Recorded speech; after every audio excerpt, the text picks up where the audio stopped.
বাবু match একটা জিতছি মনে করো যে কলজার ভিতরে পানি নাই, পানি শুকাই গেছে, বাসার নিচে অ্যাম্বুলেন্স দাঁড় করা দেখছি, ফাইনালি 16 রানে ম্যাচটা জিতছি।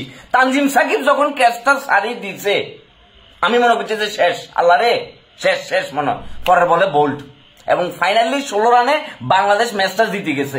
এত আহামরি খুশি হওয়ার কিছু নাই, এই ম্যাচটা জিতার কারণে আমরা সিরিজে এখনো বাঁচি আছি, কারণ নেক্সট সিরিজ 8 জুলাই, ঠিক আছে? ওই থার্ড ওডিআই যারা জিতবে তারাই এই ওডিআই সিরিজ জিতে যাবে। তানজিম সাকিব দুর্দান্ত করছো, মুস্তাফিজুর রহমান ভাইয়া তুমি আজকে একটু কিছুটা ডট বল খাওয়াই বা সিলেকশনালি যেমনি করে রান দেওয়া শুরু করছিল, ঠিক আছে? পেসাররা আজকে যথেষ্ট পরিমাণে আতঙ্কে রাখছিল আমাদেরকে। স্পিনারদের ভিতরে Tanvir Islam, you are super super super বাবুরে, তোমার আন্তর্জাতিক ক্যারিয়ারের দ্বিতীয় ম্যাচে তুমি ফাইবার পাই গেছো, এটা দুর্দান্ত। তোমার এই বোলিং যে কি পরিমাণ ইম্প্যাক্ট রাখছে, নইলে আজকে ম্যাচের খবর আছিল। এক ল্যাংরাইয়া লিয়াঙ্গে যে লেভেলের ইনিংসটা খেলছে এবং তার ক্যাচ মিস করছে Jaker Ali as a keeper হিসেবে যতটা ডেডিকেটেড সে নিজের প্রেজেন্ট করায়, আসলে সে ততটা ডেডিকেটেড না, সরি টু সে। ব্যাটসম্যান হিসেবে জাকির আলী ইম্প্যাক্টফুল, সে কাজে দেয়, কিন্তু কিপার হিসেবে ক্যাচ মিস করছে কাকা, ইম্পর্টেন্ট ক্যাচ মিস করছে, যার কারণে ব্যাটসম্যানটা আজকে আমাদেরকে পুরো ইনিংস জুড়ে কি বিশাল একটা টেনশন। আর কিছুক্ষণ থাকলে তো সেঞ্চুরি করিয়া লাইতো, ম্যাচ তো জিতাইতে সেঞ্চুরি করে বই থাকতো।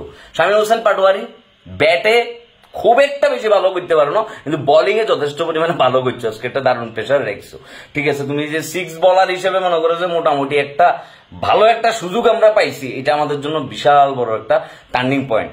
বাবুরে লাস্ট টাইমে আসি, প্রথমে রিভিউ একটা খাই দিল, ঠিক আছে? তানজিম সাকিব বলতেছে আমি শুনছি, এটা দেখ মেহেদী হাসানরা তো একটু উস্কাই দিলেই তো কি হেতে রিভিউ লই গেলা, রিভিউ হারিয়ে গেছে। তারপরের পরে মনে করে যে ক্যাচ উঠে গেছে, ক্যাচ দিল সারি, তারপরে মনে করে যে ডাইরেক্ট বল দিয়ে কোনো মতে ম্যাচ সেটাতে জিতাই একটা লেভেলে আনছি। শ্রীলঙ্কার আজকে যথেষ্ট পরিমাণে প্রেশার রাখছিল আমাদের স্পিনাররা, কিন্তু পেসাররা যখন আবার কামব্যাক করলো, শ্রীলঙ্কা কিন্তু 8 উইকেট যাওয়ার পরও যে দুর্দান্ত লেভেলের পার্টনারশিপ করছে, ওই পার্টনারশিপ যদি ব্রেক না হইতো আজকে মনে করো যে ম্যাচ জিতার কোনো সুযোগই ছিল না।